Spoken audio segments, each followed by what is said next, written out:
I thank the representative of the United States. I now give the floor to Molana Fazal Rahman, Chairman, Foreign Relations Committee of the National Assembly of Pakistan.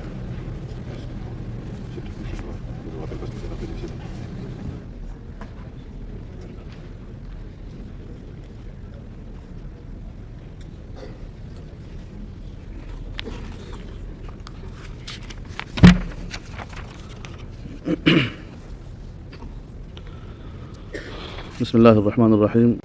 In the name of God, the Merciful, the Compassionate, our thanks be to Allah for His mercy and blessings upon the Prophet and his kin. Mr. President, allow me first of all to thank His Excellency the Secretary General for his comprehensive report entitled Assistance in Mine Clearance. The report indeed provides us with the main elements which will help our efforts aimed at dealing with all the aspects related to mine clearance.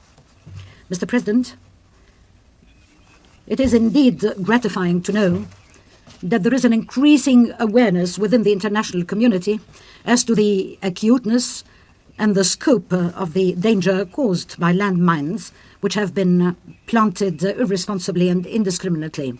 The Secretary General has explained in his report that landmines do not kill human beings only, but destroy whole countries because they hamper the reconstruction of a normal economic and social life. It is indeed horrifying to read facts connected to the arbitrary and indiscriminate use of landmines. More than 110 million landmines have been scattered throughout the world. Every month, more than 800 people fall victim to those mines, most of them civilians and innocent bystanders.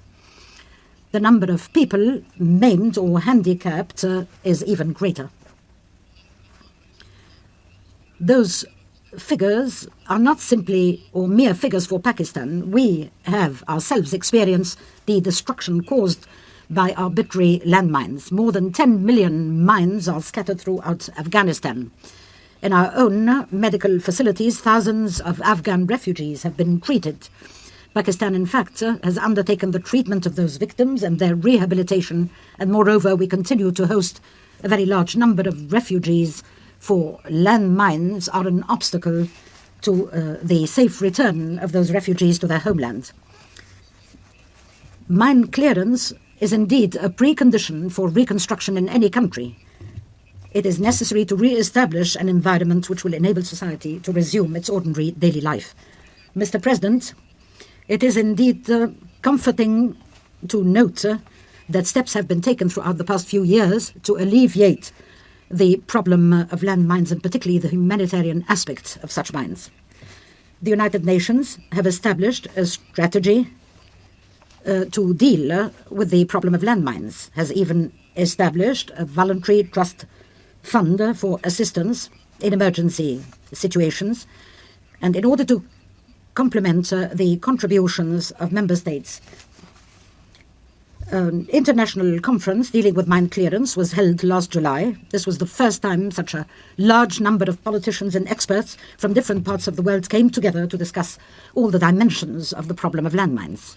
In fact, the conference, which brought together approximately 100 government representatives and 60 organizations, is proof of the increasing awareness of the problem of landmines. Contributions were pledged to the tune of approximately $20 million American at the conference, which would allow the fund to become fully operational. Efforts are still being undertaken to alleviate the sufferings of the victims from landmines.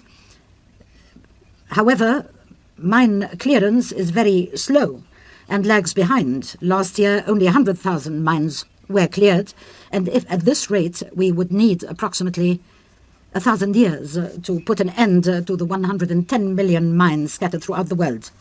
Two questions arise. Why the slow pace? And can we speed it up? The reason for the slow pace is the lack of resources and the limited capacity of the affected countries. The primitive technology for the detection and clearance of mines is also a reason.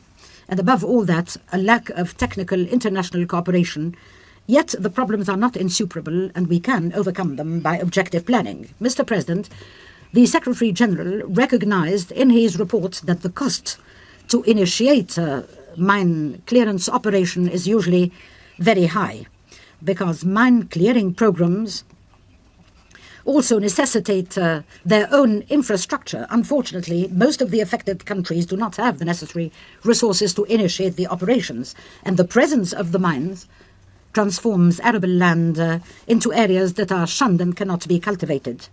The setting up of the trust fund is a step in the right direction. The supplementary financing was indeed necessary when resources are not available for the UN to respond rapidly. Contributions and grants should be given outside the scope of the trust itself. The proposal for setting up a demining standby capacity is indeed a very good proposal, for it will increase the available resources in the form of contributions in kind for mine clearance. We hope that many such contributions will be forthcoming in the form of trained experts and equipment to be put under the disposal of the UN. Financing is necessary not only for field operations but also for research in order to improve the technology and the techniques of mine clearance. The international community should indeed exert doubled efforts in order to develop such techniques and set up a mechanism encouraging international cooperation in this particular field. The necessary technology and the steady and increasing financing are all essential in order to reinforce the national capacity of the affected countries. Mr. President, we believe that those who scatter and plant landmines should assume the main responsibility for clearing those mines.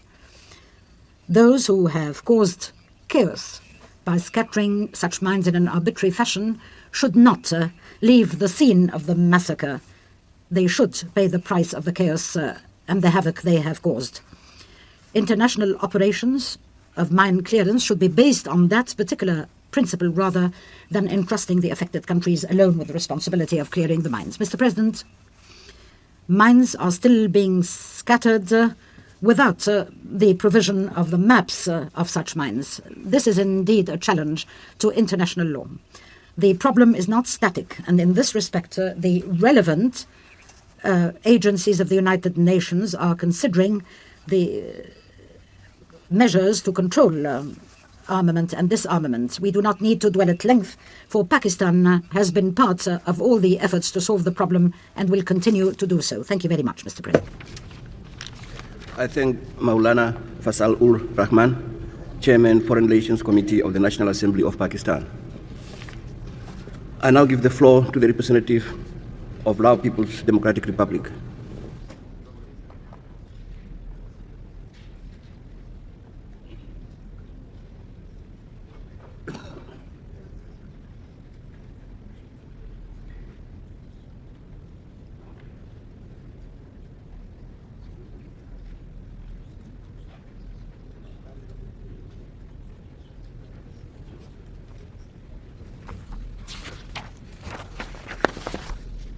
Mr. President,